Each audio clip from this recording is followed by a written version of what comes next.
So what is a pelvic floor PT?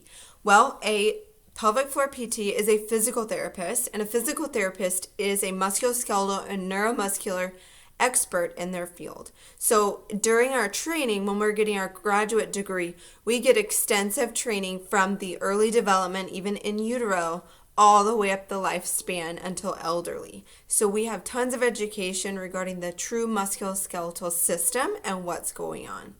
As far as a pelvic floor PT, we have expert knowledge on everything in the pelvic floor.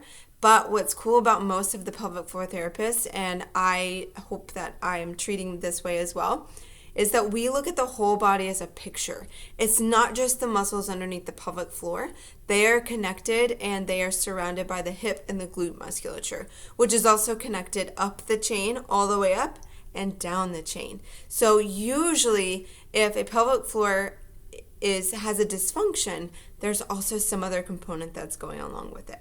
So when you go to a pelvic floor PT, some people are Googling it, and there are some misconceptions about what to expect during a pelvic floor evaluation. So I wanted to come on and give you what I typically do during a first visit or an evaluation for my patients.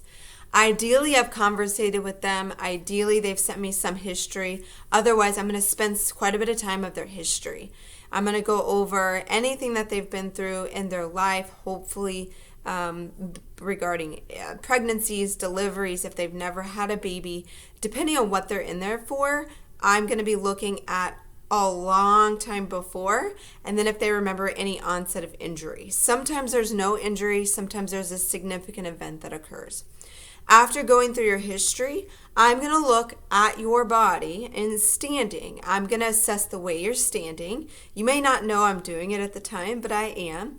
I actually start when you walk in the door. I'm watching the way you move. If you're sitting down, I watch the way you get up. I watch the way you walk into my room and then sit in whichever chair is most comfortable for you. From there, I will do my assessment. I'm actually watching your whole body the whole time. I'm watching if you're uncomfortable, you're readjusting, you're moving, and all the things that might be involved with some discomfort or pain. Then I will actually start with you standing and then sitting. I'll have you sit on the table. I'll come behind you. I'm looking at your posture. I'm looking at the way that you're moving. And I will look all the way down, the whole spine. I'm seeing if there's dysfunction on one side compared to the other, if one side doesn't look the same as the other. I won't go into the nitty-gritty details, but I'm going into depth about one side versus the other, and then I'm taking into reference where your pain is at. From there, I'll lay you down and I'm assessing the muscles. I'm assessing the bones. Where are the bones in relation to the muscles? Can you squeeze a muscle? Can you lift a muscle? Can you squeeze and lift a muscle?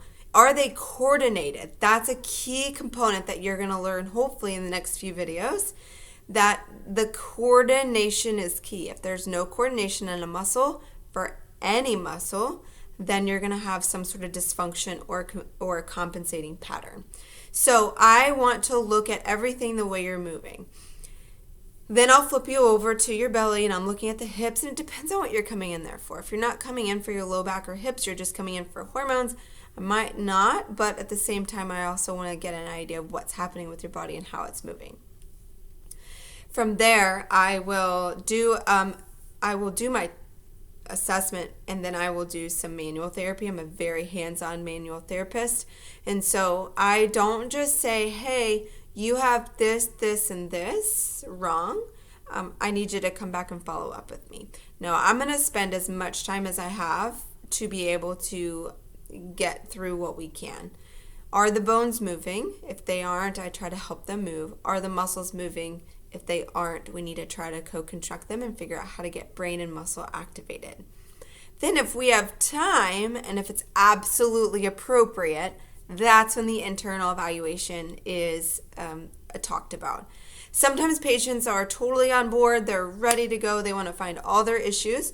Usually those people have already talked to me in the past, they've looked up pelvic floor PET and they expect it, but a lot of my patients don't expect it. So I definitely try to do it if I feel like it's absolutely necessary. I'm going to tell you that it's absolutely necessary and would be beneficial for us. But there are so many other things that we can work on that it's really not the end of the world if we don't do it on the first visit. We may not even do it for a couple visits. So the internal evaluation is what everybody's terrified of, and it actually has nothing to do with an OB-GYN exam.